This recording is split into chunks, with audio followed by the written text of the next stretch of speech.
We're live. This is the Jimmy Doane Show. Hey everybody. I thought he was going to react to that. I was pausing. That was what you call a dramatic pause. What, you had 30 seconds, we had 3 seconds of dead air and I'm supposed to jump in? That's it. You were there, you were right there at the door, and then I opened the door and then ran away. I don't know what happened. Okay, I don't know. I usually do the intro, so I understand. Right. Oh yeah, well, I can do part of it. Let's see. We're on where are we? Facebook or someplace? Yeah. And yeah, Wednesdays and Sundays at 4 o'clock Eastern Time. There you go. For about an hour usually, and then we get posted after the show, probably an hour or two afterwards. You will timestamp the subjects that we talk about, so that people can skip through if they want to, and only get the topics that are of interest, because we cover the gamut of subjects, of course, not one particular subject. Although today is going to be kind of interesting. That's right. Look at that, like a pro. That's it. And we'll post it on Twitter too. And we have audio up Luminary and Libsyn and Apple Podcasts and lots of other places. You search for Jimmy Doane, Doane. Today is the 25th day of September 2019. What's happening? The days are shorter than the nights. No! Yep, we're heading downhill from here. Mm-hmm. Fortunately, if you're in Florida, it's not too bad. But if you're up in Maine, it's going to be pretty. You're going to have 3 or 4 hours between. I tell you what, nothing like living. I lived in Hawaii for a while. Yeah, no change. Endless summer. Yeah, endless summer. Perfect. Okay, big news. I want to bring this up. That I just got this hot off the wires earlier. Bitcoin has dropped way below 9,000. Yeah. It was 83.50. Yeah, I think it might have touched the sevens. Did it? Yeah. Well, I don't know. This was about an hour days ago. So yeah, but apparently, and Peter Schiff, of course, is all over this, saying, "Yeah, look at this is it. The break. We have a. Of course, he does. What's interesting is he does charting, which I don't believe in charting at all. No, yeah, well, and we have a head and shoulders, or we have a valley here, or we have a sliding line or a slope this way, and then the breakout and the support point is here, and that's right. And I'm going, God, give me a break, So well, look, it's one of those self-fulfilling types of models. If a bunch of people think of it that it's real, then it's real. For a round number like 1,500 for gold or something. Right. But whatever. I don't know if it's as controlling as he pretends it is. But either way, that's his. So projection. Anyway, for those of you who bought Bitcoin at 3,000, the question is, are you going to hang on forever? Yeah. Or should you lighten up a little bit? Yeah, exactly. So who knows? I'd be bailing. I just had to bring, in case you haven't been keeping up with your investments, not a speculation, in Bitcoin. Yeah, right.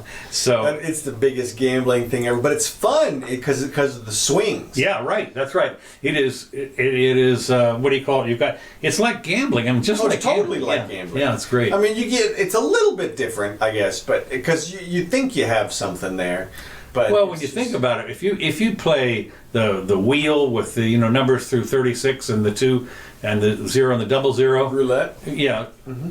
Is that roulette? Okay. Yeah. You've got, a 1 in 32 chance or something of making. So, one time out of 32, you win the big bucks. Right. Well, but you know how it goes. You can hedge your bet. Well, yeah, but even so, it's like, as I say, it reminds me a little bit of even Keno, which has an 80% success rate, which means you get 80 cents back on the dollar. If you consistently play the roulette, I think you get back, maybe 90 cents or something like that, 89 cents or something.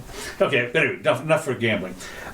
Moving on, I thought Thomas Cook is going bankrupt. Oh, the big travel people. The big travel. Well, let me tell you, when I was traveling in Europe in the '60s, I mean, this place has been there for. Thank you. Yeah, this place has been in business for 150 years or so, and they had traveler's checks that competed with American Express. And the only 2 traveler's checks you ever took to Europe in the 50s and 60s and so forth were either American Express if you were from America, or Thomas Cook if you were from England. And of course you could buy them either way if you wanted to. You could buy them. You could pony up with dollars and buy Thomas Cook if you wanted to.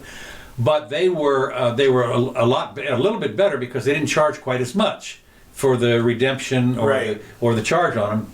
And American Express was charging 1 or 2%, I think, when you went in to buy them or cash them out. I forget what. Okay. Anyway, the bottom line was they were safe from being stolen, and you could go in and when they get stolen, you could go back and get them back. Right. It was a little bit of a hassle, but anyway, the point is, they're going belly. The holiday firm failed to get another $200 million it needed to keep the business afloat after sparking the biggest ever peacetime repatriation. All future holidays with the company have been canceled. Mm-hmm. Now, here what's happened is, of course, there's 9,000 people that are going to lose their jobs. It's pretty obvious that they're going bankrupt. The problem is all these people that paid up front are sitting in hotels all over the world, and they apparently were trying to bail out, quote, the stakeholders. So, here's the deal. Chop up the planes that day or something? Pardon me? Are they going to chop up the planes on day one? Why wouldn't apparently, they just... Why would? How many people could there be? They're saying that there are. Well, let me finish the sentence. That are not coming back within a month or so. If they could keep operations open for 1 month or even a week, you would think you'd be able to get everybody back. No can do. They stopped it. Basically, I think they have some emergency. A couple of people maybe are going to get back, but basically, it's the planes are not flying. No fuel, no nothing. So what's happened is a lot of these people that paid Thomas Cook up front for their vacation. We've done this before when you do a all expense paid thing, or sure. What do you call it? And you're sitting in these hotels in Zambia or someplace, and in at least one of these. We hope you like your room. That's exactly right.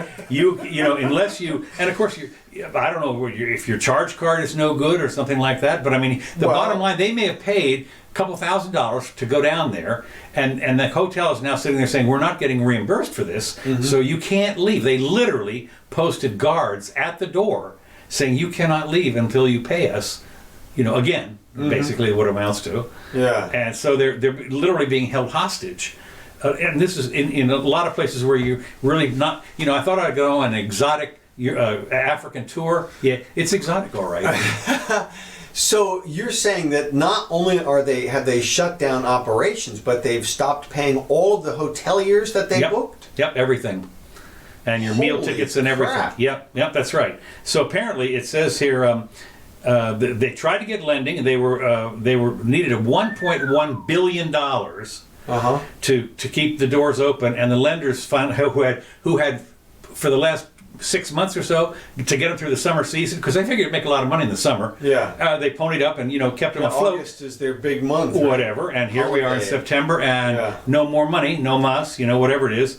So the group saw cash outflows of $1 billion. And which they kept up over the summer period. Unions, of course, representing the Thomas Cook staff, and there's 9,000 members in that group, previously urged the government to come in and bail them out. Now that's when all else fails with the mismanagement of the private company. The first thing the unions want to do is to go to the government and have the people who are not on holiday bail them out. This is a scandal, and the people at the top. What's interesting about this, in a way, is literally there are, I think, something like tens of thousands of people that literally are stranded, have no way to get back home. There was one I saw the other day where somebody had come back into Gatwick or something, and they said you can't come in here. I forget it, but it's there. Everything is all up in the air. It's all going crazy. But what's interesting to me is that the chaos that this has. Now, what they've said this sounds like it's going to make a fantastic movie. It could very well. Well, they did have the one with Tom Hanks. Remember when the one with Tom Hanks? Yeah, but this is everybody's. This is everybody, right? You take the best stories. You have everybody send in your story, and then you sell the movie. What is interesting, here's one of the comments was, this is a scandal. People at the top need to see the inside of a prison cell. There's no way they just woke up one day and realized there was a 200 million pound back hole in the finances. People obviously knew at what point it was 50, 80, or 100 million, but they still continued to take people's money, knowing that they weren't going to be able to fulfill their holiday packages unless they got bailed out. And that's right. I mean, when it is interesting when you have a place this large that suddenly, unbeknownst to anybody, you walk up and the door's locked. And I'm sorry, you didn't see this coming. And I would think that there's, you can imagine. Well, like you said, anybody. There's a couple of dozen people, the accountants, the controllers, the people, the managers at the top. They obviously know what's going on. I don't have it here, but I think the top people got bonuses over the summer in the millions of pounds or something. Right. But they were saying shouldn't have done it. But obviously this amount of money that was being hemorrhaged, so they get an extra million or two, whatever, for the top people. But that was not going to save them. So they're taking their money and running. Just interesting that there's going to be and I would imagine it's going to be in the courts. I know that if I was one of the top people, I would be changing my name and they're growing a mustache. Yeah, the way that happened, like what you just said, in terms of they're just leaving the people out there. I'm nothing. I mean, the phone. No food. You call up the 800 number. Nothing. Payment, I mean, zero. Right. Dead air. No, the phone's been disconnected. I mean, wait a minute. I called you yesterday. No way back. Yeah. So there's obviously a problem. Well, now the question is this a harbinger of things to come in terms of the debt structure of don't know it's not that big a place. It's, as I say, Thomas Cook is probably one of the largest travel agencies. I mean, they do this kind of stuff, kind of like our AAA here, or American Express, where you can go and literally, I mean, I know that when I took the trip to Alaska, I pointed up like 20 grand to AAA for to have everything taken care of. So you multiply that by the 2,000 people that were on the cruise ship. That's a chunk of money, and that's only one crowd. So anyway, the deal is though, this is not the Black Swan. Okay. This is not the Black Swan. But while we're staying in England. Oh, okay. Boris Johnson. Yes. Well. Holy smokes. Supreme Court gave him a Supreme Court slap. Unanimously said you can't do that. Right. And of course he said, I'm not quitting. Right. I'm staying on. As far as I'm concerned, hard Brexit. If you don't do it, you can call. And I think they're supposed to meet today or tomorrow. The Parliament is supposed to, in order to do whatever they're going to do. And I have another thing here, but it's interesting. That they don't know. On October 31st, come what may, but they're trying to figure out who's going to pay for what and who has to agree to it. I mean, a hard exit is interesting because one of the big things that happens, there's a lot of people that will be upset about it, but the Irish. You've said that a couple of times. I did. The hard Irish border will return in a no Brexit deal. This guy Juncker, he's from the EU, I think. We have to make sure the interests of the European Union and the internal market will be preserved. An animal entering Northern Ireland without border control can enter the European Union without checks via the southern part of the Irish island. This will not happen. We have to preserve the health and safety of our citizens. And what's interesting is that, like with the Thomas Cook thing, on October 31st, suddenly guardhouses appear at the Irish border, and these are people that have been, for the last, 10, 15, 20 years, have been walking back and forth, no problem. You didn't even know there was a border there, and suddenly, your papers, please, stop, halt, and the gate comes down, and it won't be. I mean, there won't be people shooting anybody. It'll be like a little. They did before. Well, I know, but this time because it's exterior, it's enforced from the outside. My guess is it'll be a little old lady at the thing, and she'll check you by looking you over. Well, what's interesting is, looking you over. Well, what's interesting is, I'm not sure this is the case, but that the pound is the money in Southern Ireland, and the EU is the money in Northern Ireland. Well, people will have to. You have to transfer your money when you go back and forth. I guess you do now. So that that'll be one of her jobs as you come through the gate. Yeah, that's right. Do you want that in shillings or pounds? That's right. I just think that it's interesting to me that the the Supreme Court has ruled against him, but he's not backing out. He says, I like that at least. yeah, the ruling represents a catastrophic blow for Boris, with the Laos now allowing the remainder MPs more time to block the leaving. So they get a few extra days. I mean, what? Right, they have 37 days until the Halloween deadline. Right, yeah. Is Halloween is that over there, or is that just U.S.? All Saints Day or something? Yeah, I don't know. It must be. So anyway, needless to say, the opposition is calling for Boris's head. Well, right. Everybody's. He's obviously a big opposition figure for them. Right. Jeremy Corbyn is the other guy. You're right, so. Jeremy Corbyn. But we'll see. We got a couple of weeks. We'll find out what happens. Yeah, it'll be fun. We'll 30 days. Keep up with it. Yeah, 37 days it says here. Now, locally, of course, we've got a little problem here, and that has to do with the Trumpster. Ah, yes. The Trumpster, of course, is so funny. I've got the first part of this that I pulled off the interweb a couple days ago, which was about the whistleblower thing. About the whistleblower and the phone call to the to the president of the Ukraine. And boy, I'll tell you, they were ramping up. Now we've got him. Now we've got impeach city. I mean, ramping up, and then this time. I understand. We thought we had him with the pussy grab. We thought we had him with this other thing, and so on. But now this time, by God, we got him.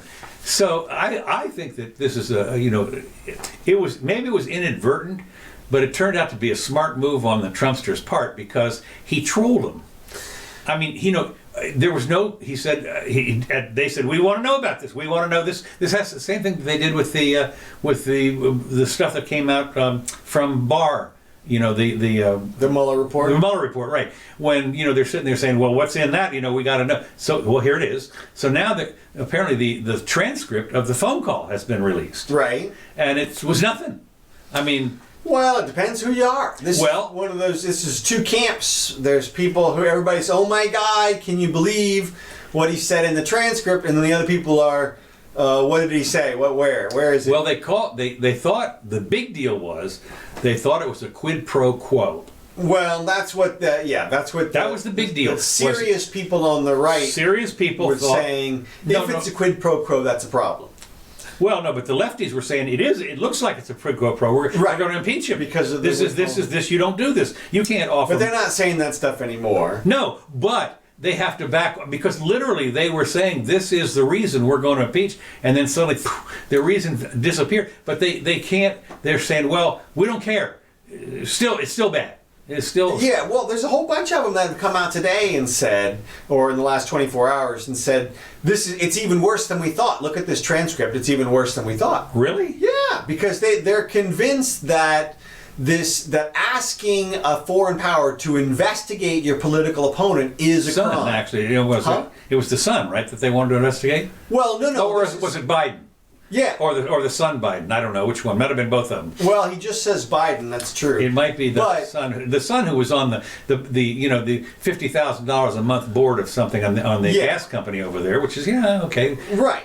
Well, and the people I think have a sense of that in terms of the political expediency that was involved in him getting that job.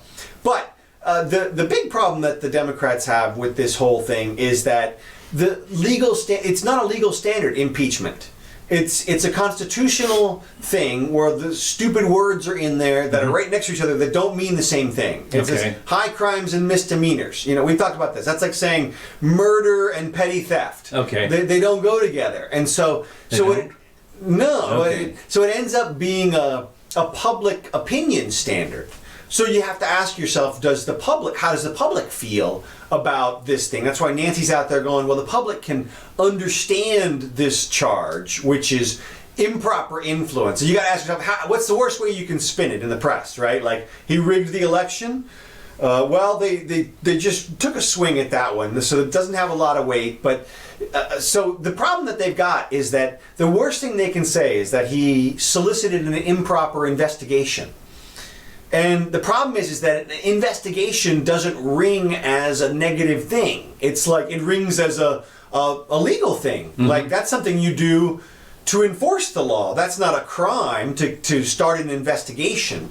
People just have a sense that an investigation. What's the worst thing that comes out of an investigation? Information? Yeah. Yeah, Well, so- we've talked a little bit about this, and I think Scott Adams might have mentioned it also in one of his He did a big, nice thing on influence. Right. On how- Right, that's what I meant. And Yeah. that is, you don't ever talk to anybody, when I'm talking to you, when I'm talking to these people here, it's the influence. It's all influence. It's all influence. Well, every piece, it's every like the conversation thing- you do in life is influence one way or Right, the other. exactly. It's like the old thing from Devil's Advocate or whatever, when he's like, are we negotiating now? We're always negotiating. Right. And so, and of course, everything that he says, and Scott did a great job of pointing out that if Trump made a deal with China, then technically he's doing something to influence the election, and Right. China's doing something to influence the election. Right. So I have the same thought about that, and that is, it should be perfectly okay to gather information on your political opponents from a foreign power.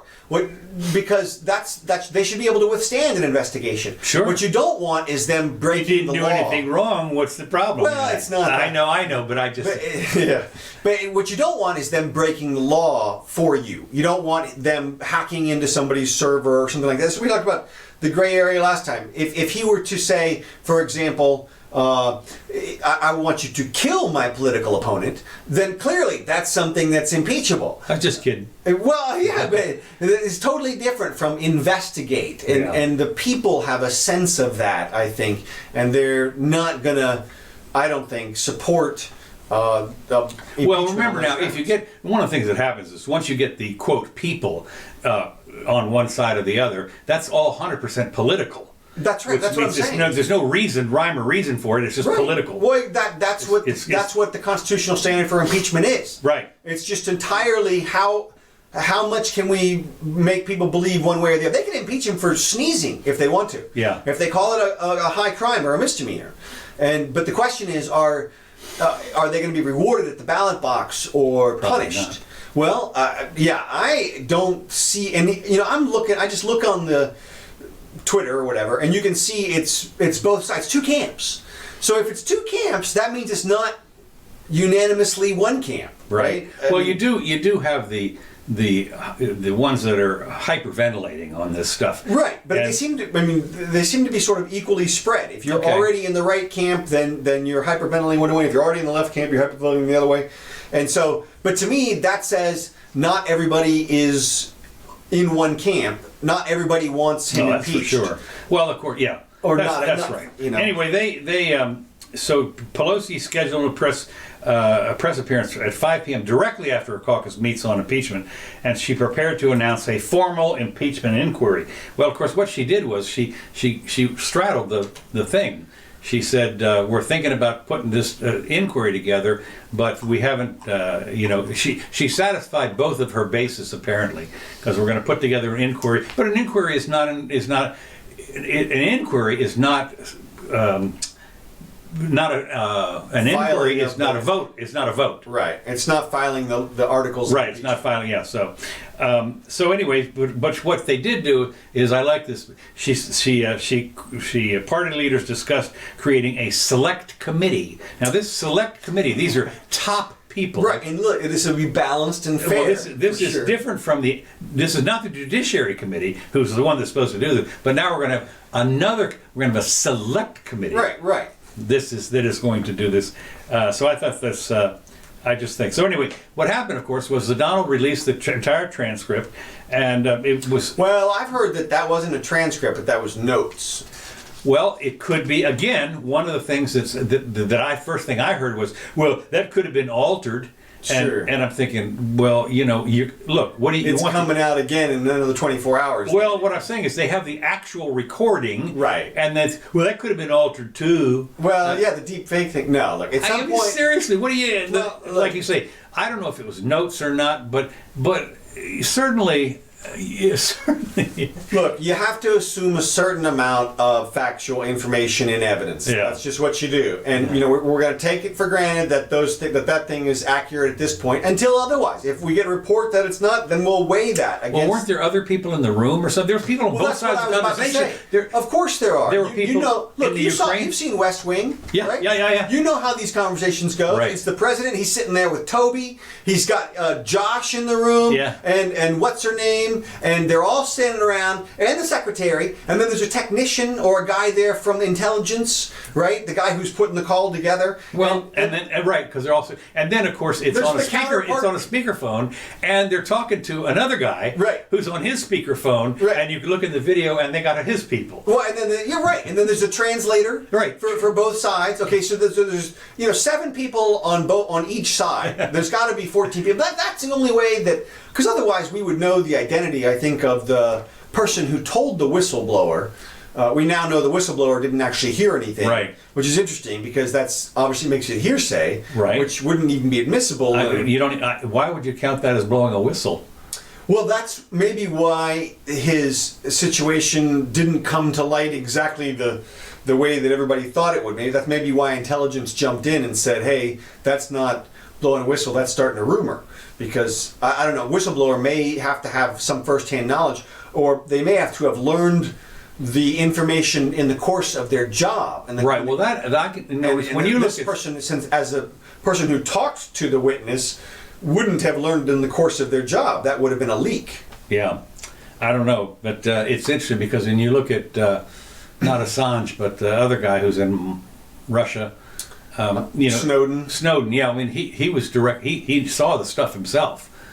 And that was he right. So I mean that was. First hand. Now whistleblowers get crucified. I know they do. I mean, why would any, and of course they passed a law, it wouldn't, but about maybe 10 or 20 years ago, they passed a law, 100%, you whistleblow, you are guaranteed witness protection. Right. No, the fact is... A shield comes around you like a glass. It's like smoke. Yeah, exactly. It's what it is. It's a pretend tissue paper shield. We extend over you. You wish, gossamer. It's... So that's right. But Hillary Clinton, of course, Trump's opponent, tweeted her endorsement of America's harshest political penalty. The President of the United States, she says, this is after everything came out. The President of the United States has betrayed our country. This is not a political statement. Right. No. It is a harsh reality, and we must act. Here's a clear and present danger. Of course, we love that. Harrison Ford, whatever it is. And keep things strong and free. I support impeachment. I guess she has to step in everything. I guess, and this is maybe. I still think she's going to run. She's going to run. I still think she may get in. I don't know why she wouldn't. She's got nothing to lose. That's true. Nothing to lose, and she could just step right in and say they can't handle it. And what you do, maybe you use this whole situation. This may get Biden bumped out somehow if somehow people start looking at the son Biden thing as well. It's interesting you should mention that because one of the things I was talking to Ms. Jimmy about this. Biden is one of the reasons I think that the other 18 or however many people are not jumping all over him. Biden is because you just don't do that.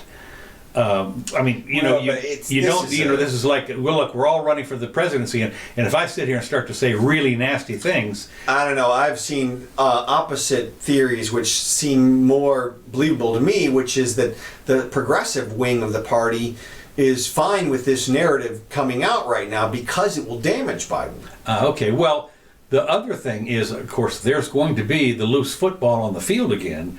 If Biden does get out, all his people that have sent him money, you can imagine. That's a big loose football. Really big. You think about it. You got to think that all of Biden's supporters are going to get 20 letters right away asking for money for the other clients. For the other people. The mailbox will be full from Buttigieg all the way to all the ladies and everything. Now that he's out. I'm your gal, guy, whatever, trans, whatever. Yeah, if it comes to that, then you can imagine what the Tulsi's back up.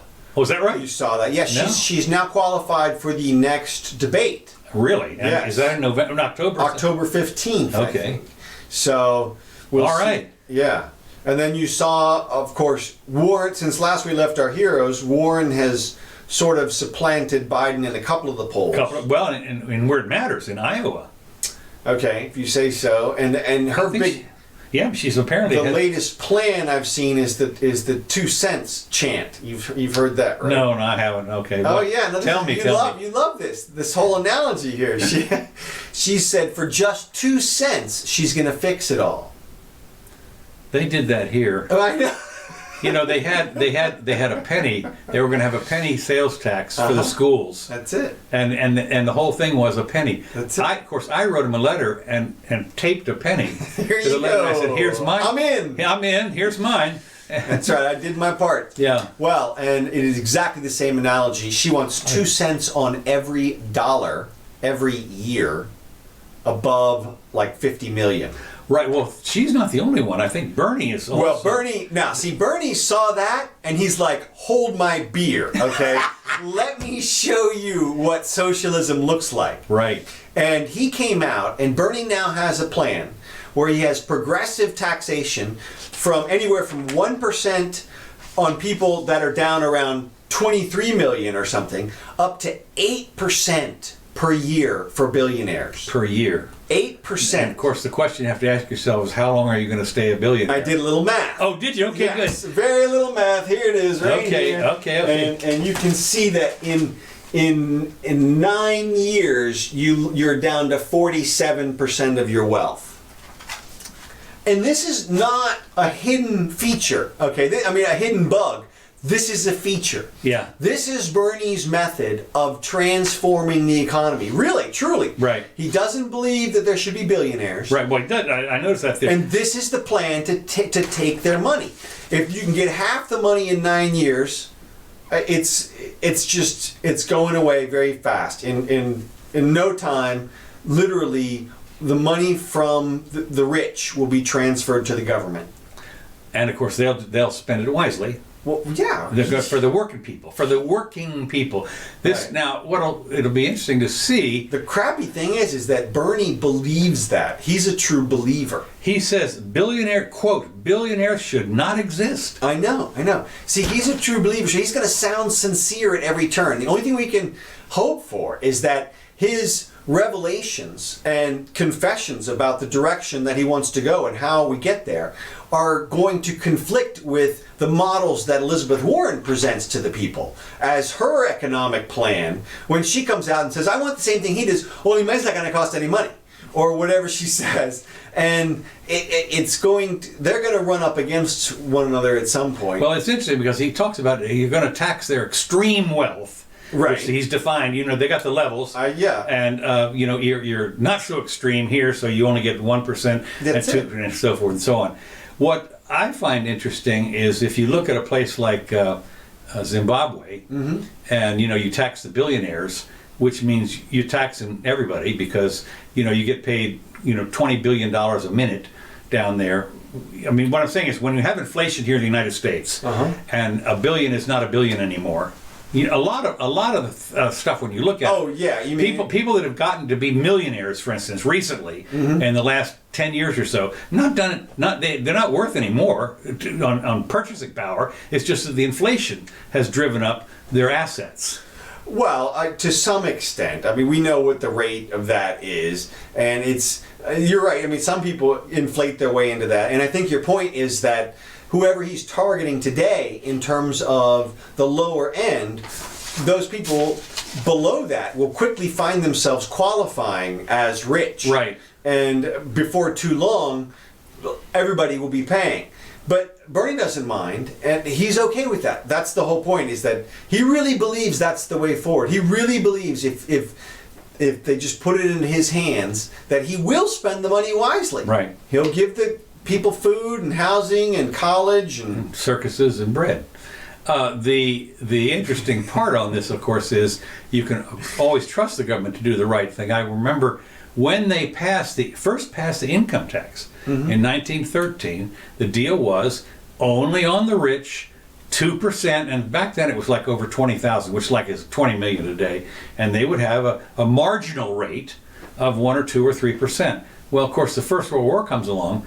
This is 5 years after they passed, and suddenly everybody is paying taxes. Because look, if you don't like the deal, I'm altering the deal. That's right. So that's what's going on now. So if you want that kind of a deal, Bernie is your guy. I tell you, but I would think that billionaires should not exist. What arrogance. Yeah, but at least, like I said, hopefully at least he's honest about it. And he says he's going to put it towards affordable housing, universal child care, which is, universal indoctrination, and Medicare for all, the candidate's signature proposal. So it would cut the wealth of billionaires, as you said, in 15 years, cut the wealth of billionaires in half. There you go. So that was it. So that's, we're going to tax their extreme wealth and invest. Certainly not going to spend any money, but we're going to invest in working people. That's good. Okay, I got another item here. Okay. And this has to do, there's two, this is a real quick one. Okay. The marijuana vape sales plunge in Massachusetts amid a mysterious outbreak. What has happened is there's been another person who died. I don't know exactly what it is, but the mysterious lung illnesses, which amazingly nobody could predict in advance, those who've been vaping marijuana, especially in the state of Massachusetts, have been ditching their vape pens at a fast clip, which figures. What they did is the Boston Globe, they said that a recent peak of almost $1 million for 7 days went to $750,000 last week. So they warned about this mysterious outbreak of lung ailments from vaping that have killed 7 people and sickened more than 530 people in 48 states. Now Massachusetts, I didn't get the article, but they banned what do you call it, flavored vaping until January 9th or something. Okay. I think it's Mass or New York? Anyway, one of the... I think it was Massachusetts. Okay. Anyway, they're just going to, you have to get rid of it all, get out of the market or whatever and I'm thinking until January 9th, or whatever the date was. Right. What's all the magic about it? One of the things that I find interesting is I remember when they had the snipers in Washington, D.C. Those 2 guys.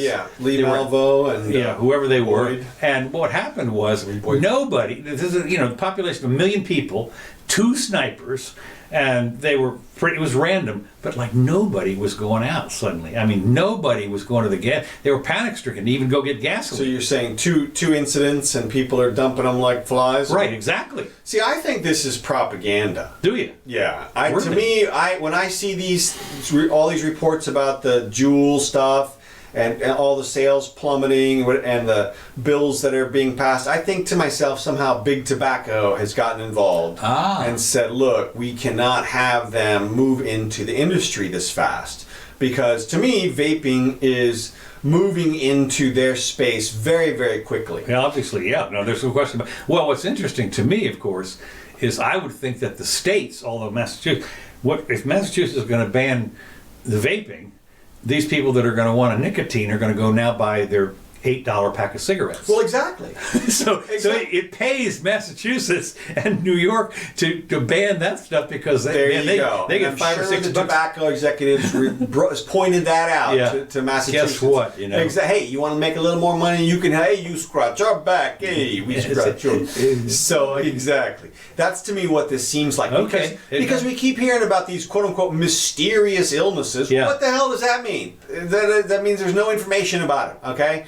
Which means the person could have been sick already or whatever. And you got to figure with the numbers of people that this is expanding into, we're in the tens of millions of people use these vaping products, surely some of them are going to have a little Well, what's interesting to me is they said, well, it's the black market vapey thing. Well, and I was about to talk about that. Okay, See, good. now I have quizzed my comedian friends at the bars, and what they tell me is the ones that explode and the ones that suck and the ones that damage you in some way are the cheap ones. They're the discount ones. And so what you do is you buy a nice one from Juul or whoever, and then you don't have those problems.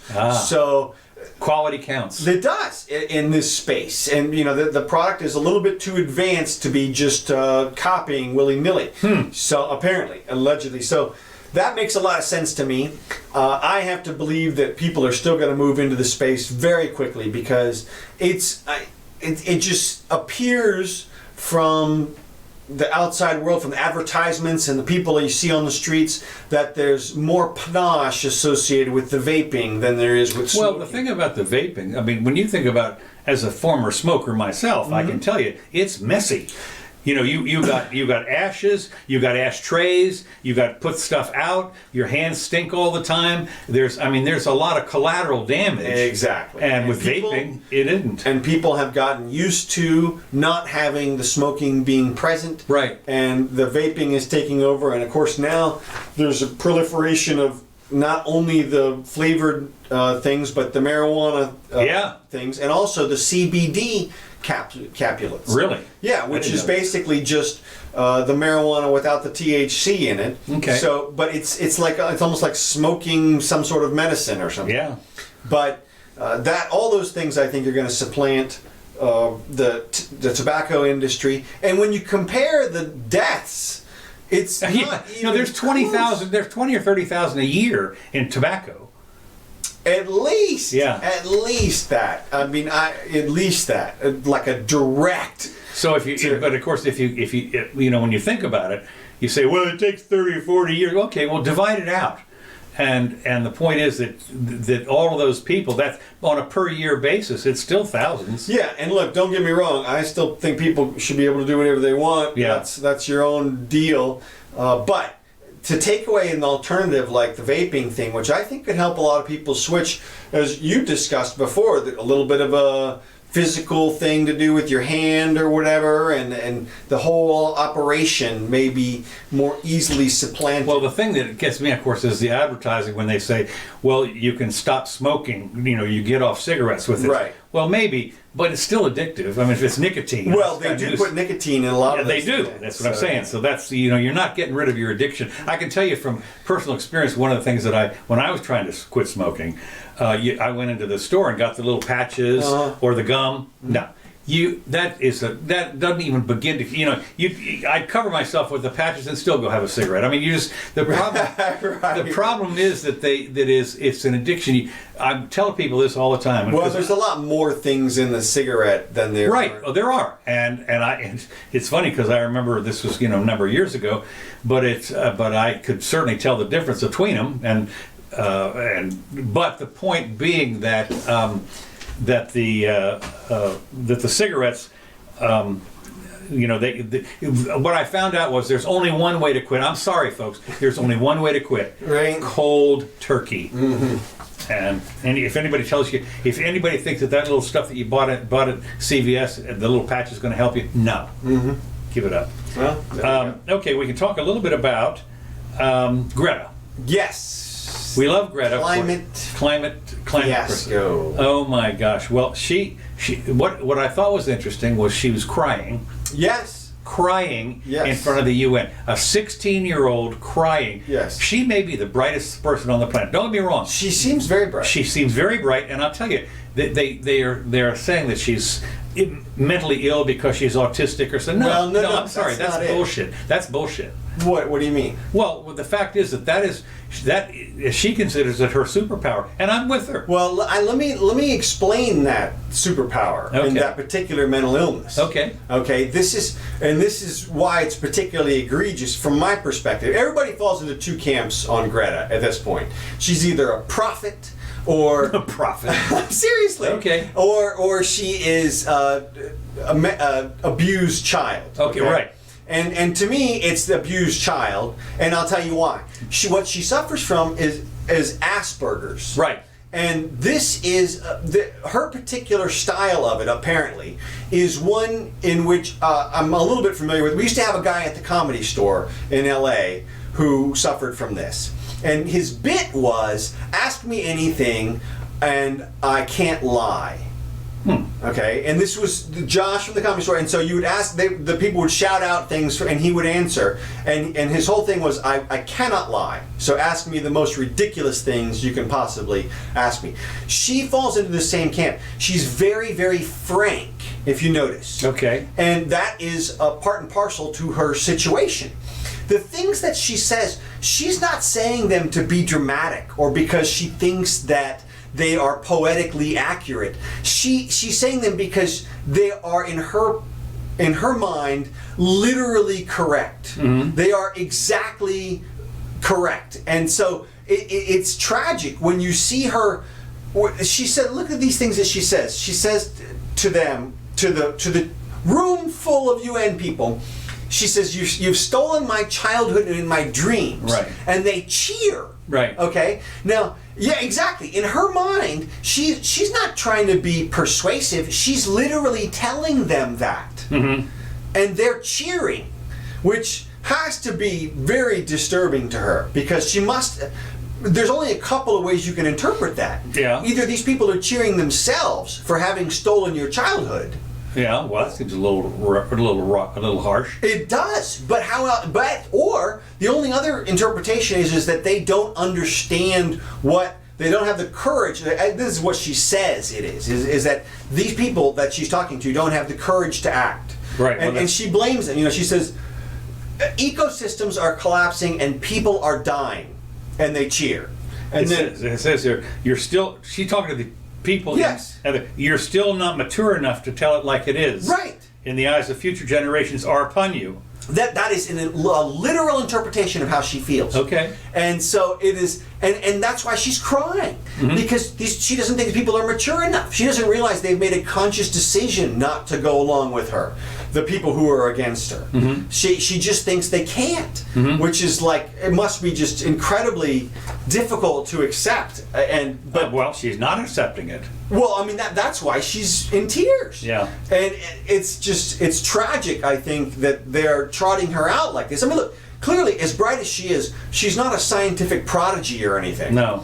And so she's not telling us anything we can't get from your local NASA scientists. Right. And by the way, I reached out to NASA scientists this week. Did you? Yes. Okay. And I got a response. And, why gosh. Yes. Okay, tell us. I shall. Okay. So what I asked them specifically about was the temperature in the past. Okay. And we've talked before about the Milankovitch cycles and such. And I was trying to pin him down on specifically whether or not the temperature change would have any positive benefits. And he said a couple of curious things. He said, well, in the Great Lakes Basin area, there might be some positive effects. But overall, the negative effects will far outweigh the positive effects. And I thought that was a little bit interesting that he limited all of the positive effects to one region of the Earth. To me, that seemed a bit... Where'd you get that? Yeah, that's just like, really, one place, that's it? No other places? That seemed like he was telling himself that almost. Then another interesting thing he said was that he said that the temperature of the Earth has been declining for the last 6,000 years. Okay. And that it's decreased by 0.8 degrees Celsius over that time. And then in the last 100 years, he said, we've eclipsed that and a little bit more by raising the temperature 1 degree Celsius. Okay. So that was his entire description of the temperature change. Well, I couldn't help but go back through the temperature record here, and this, I don't know if you can you see that from where you are? Yeah. This is temperature going back 500 million years. Now, you can see up here, let's just say there's this baseline here in the middle with 500 million? Yes, but look, what we're going to do is we're going to zoom forward very fast. I was going to say, wasn't Pangea still here? Yeah, exactly. Okay, and look, so we're not, but I just wanted to show you that the range was within 10 degrees Celsius the entire, going back 500 million years. Okay. And I wanted to show you that a little bit warmer than it is in the middle years here, about 30, 40 million years ago, the middle temperatures show the Antarctic glaciation and the thawing and then a reglaciation. And then you can see in the last 5 million years, we entered this oscillating period here of what the Milankovitch cycles are. And we're going to zoom in on this here. But first, I just want to move the timeline over so you can see that what happens is the temperature is still within the range of the Milankovitch cycles all the way up to the present here. Okay. Okay, now we're going to zoom into 300,000 years just so you can see the Milankovitch cycles, this clear up and down period of up for 10,000 years or so and then down for 80,000 years, and then it repeats. And this temperature range, as you can see on the left here, is about 20 degrees Fahrenheit, the whole distance. And you can see also up here near the present that we are very near the top of the range, but then also in this graph you can see CO2 concentration in this blue line. And what you see here, and this is probably what is alarming people, is that the CO2 concentration has tracked very closely with temperature for the last few 100,000 years, and now the CO2 concentration is way off of this chart. So we might expect temperatures to rise way up there. Okay. But I'll show you in a minute how that hasn't happened exactly. Okay. But first I want to zoom in a little bit more closely on the edge coming up to present. So I'll take us to an 11,000 year view. And in this one you can see we come out of the last ice age, the last glaciation, and then we get these little minor blips up and down of what you can see are like 1 or 2 degrees Celsius for the last 8,000 years. Okay. And if you look here, if you go back to 6,000 years, you can see what this NASA guy was talking about. If you take the minimum that's around 6,000 years and you go to the local minimum up here at the Little Ice Age, and you sort of chart this through from the warm Holocene period to the warm period here, you get a little bit of cooling over the last 6,000 years to the extent that he's talking about. I'm going to zoom in a little bit more. This is the last 4,500 years. And this one shows, and these are a little bit more, the amplitude of the temperature here is a little bit... how high is that peak? It's 2 degrees Celsius. Okay, 2 degrees. Right, okay. So that's all these temperature variations are 1 to 2 degrees Celsius. And you can see the Roman warm period, the Dark Ages were colder than that, the medieval warm period, and the Little Ice Age. Everybody knows about these periods. Now what's interesting is I'm going to zoom in one more time, or a couple more times actually. This is the last 1,000 years, and this is charted with solar activity. Okay. And what you see quite clearly here is that it looks like solar activity tracks well with temperature as well. And it looks like they have, in this one, they got the medieval warm period here, which happened around 1200 AD, and then the Little Ice Age, which peaked around 1650 or so AD. And then you can see that the globe has been warming, according to this this graph, since then. But here's the thing, everybody only talks about the warming since the late 1800s. Okay. And you might ask yourself, why are they doing that? Why are they just talking about since at the 1800s? Well, what happened in the 1800s? They invented a thermometer? Well, not only that, but the Industrial Revolution. Okay. In other words, that's the time that they want to peg the warming to. Okay. You could go back another couple of hundred years, but that doesn't support the narrative. Right. So everybody talks about this base... You mean the medieval warm period, what industrial revolution was taking place then? Exactly, exactly. I'm sorry, I missed that one. That's exactly right. That is 100% right. And then also, what started after the Little Ice Age in the 1600s? What started the warming back then? Because it wasn't contributions to carbon dioxide, as we can see. This is a graph of man-made CO2 emissions since 1850. It's practically zero down here at 1850, and of course by 2100 we're way up at the top. And of course this temperature graph goes up, all these things go like up since then, but again they're all within the range. If you look back at the 100 million, at the million-year-old thing, they're still within the Milankovitch cycle peak. We're not outside of any natural. Well, of course, the question is, this is all well and good, graph, but the question is, what's going to happen to my seashore home? Well, that's sea level rise, which you're right. And in other words, look, it can get hot, it can get cold, and everything else you can do. I mean, I can figure, I got a new air conditioner, but the point is that if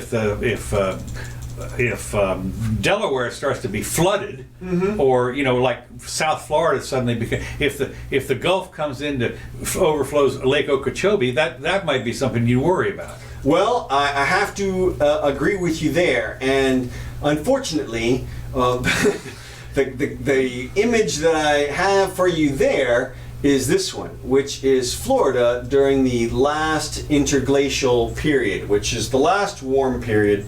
At the top of the peak, this is what Florida looks like. And unless we have significantly altered this graph to the negative, that has made things colder than this, this is probably where things are going. Well, see, this is great because you see where we live is high and dry. That's true. That's all I care about. It's we're high and dry. Well, that is true. If you live in Orlando, Ocala, or whatever it is, even Tallahassee. That's right. And there's even a little St. Pete Island out there, sort of. Right, you can even do that. Get in on that there. I noticed, what a thing that is interesting is that a lot of Jacksonville does not flood, which is interesting because it's on the water. Well, you can see the river. It comes in, but it's not. So it looks like there's going to be a beach there as well, and the beach all the way down to Daytona. But this is a thing that I like. You sit there and you wonder, you go over there, and the hurricane comes through, and they're all bent out of shape because the beach has got eroded. Guess what? Look. Just live another couple of thousand years and you'll have beach inland. Beach run again, exactly. Don't worry about it. I'm not worried about it. That's right. That's the only thing. I mean, I'm not worried. The temperature doesn't bother me that much because we can sit there and figure that out. But the water rise is something that you might be a little nervous about. I'm with you there, and like you said, though, it's probably a couple of thousand years until we get to that point. It's probably not 100. Well, the kids today, of course, they don't. And Gretta is one of them. Don't realize that in 10 years, when we reach the singularity, and you can put your brain into silicon, and you can live forever. There you go. Launch yourself into space. That's it. Boom, done. Upload. Just real quick, I'll finish this off. Just in case people are really worried about CO2 concentration, here is a graph going back to 500 billion years ago, which charts temperature versus CO2 concentration. The blue line is one, the black line is the other. As you can see, there's very little correlation going back through time. Even when we had CO2 parts per million in the 1,000, 2,000 range, which is 5 to 10 times what we're at now in terms of concentration. So that's when we had the plants. Well, exactly. And that's when they had the big bugs. Exactly. And so there's some, and alert reader or listener, John Edwards, sent in a video for us that from a geologist talking about the fact that the cold periods in history were worse for the Earth. It's the warm periods that were nice for the Earth. And interestingly, the NASA guy said another thing. He said that the climate change was going to be bad for the environment. Okay, maybe for you and me, but when you realize that there's several other species on this planet that probably don't care. Well, I'm with you there. And then finally, this is what he sent me, a chart with quote unquote all human influences on it. Okay, this is all human influences. And this is why they believe they're alive. Again, this is from 1880. And then right up here, this is all natural influences. All natural influences. Yeah, okay. Yeah, okay. Thank you so much for that. I mean, we've been observing the sun for 500 years and we're done. To me, let's move along. Okay, all right. We're buried in the weeds here. No. That's it. That's it. And that's it. It's all human. But as long as we're going to talk about the environment, I did find interesting. The University of California system has announced its intention to completely divest all of its plans from fossil fuels. Officials in charge of investments insist that their decision to move towards more sustainable and environmentally conscious investments is simply the practical use of the beneficiaries. In other words, it's not a political decision because we honestly believe that if you take all your investments out of oil and gas and everything like that, that may or may not be paying money, but because they're all going to tank, we want to invest in more things like Solyndra or places like that are the wind farms that are more responsible, and we expect to make more money for our pension plans and the retirement plans. Good luck. So we'll see. And they reason that hanging on to fossil fuel assets is a financial risk. I got a newsflash for you. It doesn't matter. It just, nature has a way of figuring this out. And if you think you're going to divest yourself, this is so funny, divest yourself of fossil fuels. And all these people one of the things they say is, well, we're going to get an electric car. No, you don't understand. That is going to be, there are people that are convinced, and you can know that fossil fuels have to be used a lot in order to charge those babies up, number one. But also there's all the ancillary stuff. I mean, the mining and the airplanes and the transportation, and show me your electric train. You do realize that it's interesting. The diesel trains, that they are actually electric trains, as you know. But you have to have the diesel fuel to fire up the motor. Yeah. A newsflash for you. Yeah, well, this is alarming for one reason, and that is, as California is such a huge market, that if they eschew fossil fuels, there's going to be producers who have to shut down. And there will be industries will shift to accommodate them if they maintain the stance. I don't think so. I'll tell you why. What they're going to do is they're going to sell their shares. Their shares? Yeah, okay. That's all they're doing. They're selling the shares. Oh, okay. That's at this point, that's all. Then now they want to go electric and so forth and so on. I understand that part, but that's different. What we're talking about here is when they look at their portfolio of investment funds, the stuff we have invested in Shell or these other places, or the drilling people, or we're going to sell all those shares. Well, of course, you dump all those shares on the market, the prices go down. I'm buying. There will be a lot of that. There'll be a little restructuring, but hopefully nuclear will... Yeah, the nuclear thing, and I think that... So anyway, but I thought it was interesting. They have a $13 billion endowment, which they're going to change that all over to fossil-free. Now, but they, of course, realize I don't know how much of it is actually in fossil stuff. 13 billion, eh? Yeah, not that much. Look at this. But it's not political. Here, you got 22 billion. Oh, okay, yeah, right. Well, the interesting thing is that this is not born of political pressure and has nothing to do with the green movement idealism or sustainable, and nothing to do with any of that. Yeah, well, BS. It's all an investment. That's right. And the last thing I've got here, no, actually not. This is almost. We did talk already about the Federal Reserve injecting money, so I'm going to. We did. That was last time, didn't we? Well, I wanted to say one thing about it. That's why I had the money room. Okay, good. Which was that I'm not sure what the numbers are. It's a little different from what I quoted last time.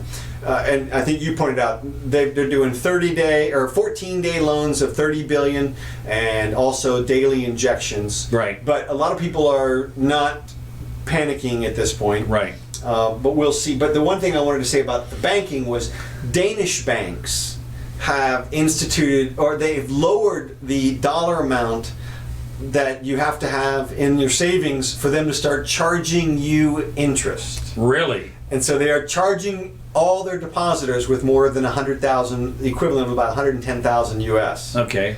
You get charged interest in your Danish bank now.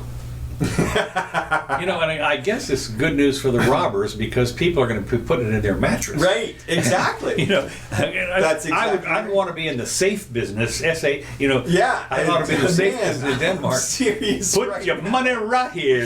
Okay. Yeah, exactly. Okay. The last thing I got here, real quick, because we're running out of time. Yeah. Which is always scary. The U.S. military is starting to use China as the bad guys during war games. Well, I saw that story, but then I saw that we had a joint exercise with them also again. Not with China. I saw we did. No, the military threat from China during readiness drills. The U.S. and Japanese troops conducted a joint war game exercise using. Maybe they meant with China. No, they're using Chinese as the bad guys. I mean, and they did this. In Japan they were doing this, keeping in mind China's increasing maritime activities. They also apparently got another war game thing someplace with Brunei, Malaysia, and Philippines and Vietnam. Because they're all around that area and so forth. And what they're doing is they get the chinks. I mean, that's the bad guy. Well, we got good ones on our side, though. I mean, we got the Brunei. Well, no, we got the Japanese on our side, and that's it. No, and the South Koreans. That's right. And they're the rich groups over there. So the Chinese are not exactly poor and getting there. Yeah, and there's a few more of them. Well, yeah, that's true. And then the Taiwan is right. Taiwan, right? Okay. Well, they're a little. I know the South China Sea. They're all panicking. This could be a blow up point because there's a lot of people. As you know, one of the little minor problems you have in a lot of this stuff is that everybody has their 12-mile, 10-mile, 15-mile limit or whatever it is, but they overlap. Yeah. in that particular sea they do. Yeah, you're right. And they got a couple. And of course, when the Chinese went out there and started putting airfields on some of these deserted islands, they said, "What you can? That's all right. What are you using it for? You know, You're not using it. you're not using it right." Well, I'm done. Yeah, me too, actually. So, yeah, I'm not sure how hawkish people will be when it comes to that area. It seems to me like I'm sure we would go to war if something happened in Japan. I think there's a very high probability we would defend South Korea, but I'm not sure about Taiwan. we might be like, well, it's right off your coast. Well, South Korea is a little like our different 10th because largest trading partner or something. well, South Korea is a little different because you know the border is with North Korea. Yeah, but no, I think for me it's the dollar amount. Oh, right. Okay. They're like our 5th largest trading partner. Oh, is that right? Yeah, they're huge. I mean, it's like Well, I don't know if you look at Mexico, Canada, UK, Germany. Well, if you look at my clothing, it's Bangladesh. Yeah. And I mean places that Well, they're down there. They're like 10th or something. Really? Yeah, I think so. God. Yeah, like you said, they produce some stuff. Well, that's the kids slave They got labor jillions of people over there too. in Bangladesh. Yeah, hundreds of millions. The little minor problem, of course, that I understand with Bangladesh is that so much of it is like this far above, it's an inch or two above sea level. Oh yeah. Yeah, that can flood out. Yeah, well, they suffer, I think, bad typhoons over there at different points. And look, 'Cause of global warming, man. as opposed to a good typhoon. That's right. Yeah. Nice sun shower typhoon. Hey, thanks everybody for tuning in. Thanks, Kevin McLeod, for these tracks. We appreciate it. Hey, Scott. Hey, David. Thanks for joining us. I hope you guys had a little fun. We did. We will be back on Sunday. Let's see, what day is that? The 29th. So, just leave us a note, share with your friends, and we'll see you then. So, We got a game on Saturday. go Gators! Yeah, we play Tosin, whoever they are. So I'm Councilor Curtis. This is the Jimmy Doane Show. See ya!